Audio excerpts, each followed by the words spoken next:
इन दिनों जगह जगह पर आप जगन्नाथ रथ यात्रा की तस्वीरों को देख रहे होंगे और इस रथ यात्रा के बारे में आपको बहुत सारी जानकारी पहले से भी होगी।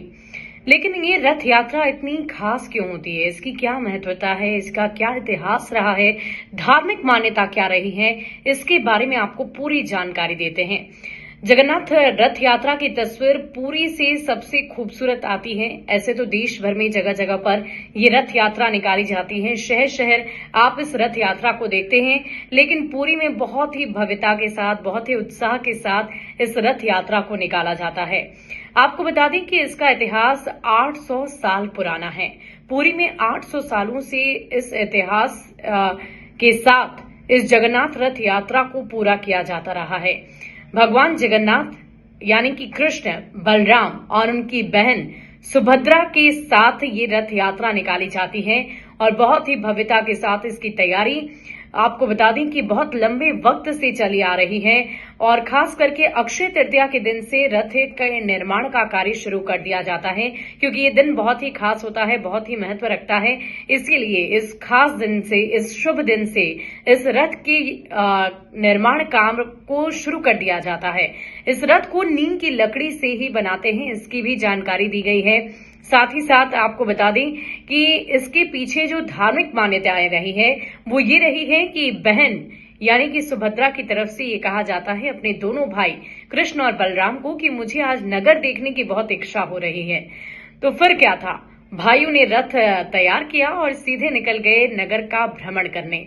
अब ऐसे में ये यात्रा बहुत ही सुखद मानी जाती है।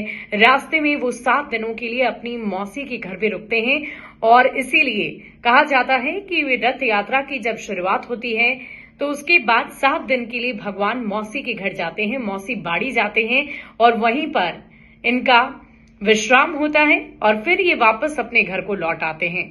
और इसी धार्मिक मान्यताओं को लंबे वक्त से सनातन धर्मावलंबी मानते आ रहे हैं और कहा जाता है कि अगर आप इस रथ यात्रा में शामिल होते हैं तो आप बहुत सारे पुण्य को अपने लिए आकर्षित कर लेते हैं, बहुत सारे पापों से आपको मुक्ति मिल जाती है।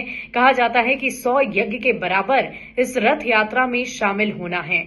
अब ऐसे में इस रथ यात्रा को बहुत ही खास, बहुत ही महत्वपूर्ण माना गया है। आपको बता दें कि आषाढ़ मास के शुक्ल पक्ष की द्वितीया तिथि से इस रथ यात्रा को हर वर्ष पूरे भारतवर्ष में मनाया जाता है और इसकी शुरुआत भी की जाती है। पुरी की बहुत ही खूबसूरत तस्वीर सामने आई जिसमें राष्ट्रपति द्रौपदी मुर्मू भी शामिल थी और इसके अलावा झारखंड में भी बहुत ही भव्य तरीके से इसे मनाया जाता है। झारखंड के जगन्नाथ मंदिर की भी तस्वीरें हम आपको दिखाएंगे जिसमें हेमंत सोरेन भी पूरी भव्यता के साथ, पूरी भक्ति भाव के साथ इस पूजा अर्चना में शामिल हो रहे हैं। इसकी बहुत सारी आस्थाएं हैं, बहुत सारी मान्यताएं हैं, बहुत सारी भक्तों की तरफ से इस रथ यात्रा में शामिल होकर अपने सभी पापों से मुक्ति के लिए पूरी भक्ति भाव के साथ, पूरी सुख शांति की कामना के साथ सभी भक्तजन इस जगन्नाथ रथ यात्रा में दूर दूर से लाखों करोड़ों की संख्या में पुरी पहुंचते हैं, जहां बहुत ही भव्य ये रथ यात्रा निकलती है और एक साल नहीं बल्कि हर वर्ष पिछले 800 सालों से इस रथ यात्रा को लगातार निकाला जा रहा है, जिसकी तैयारी पहले से चलती आ रही है।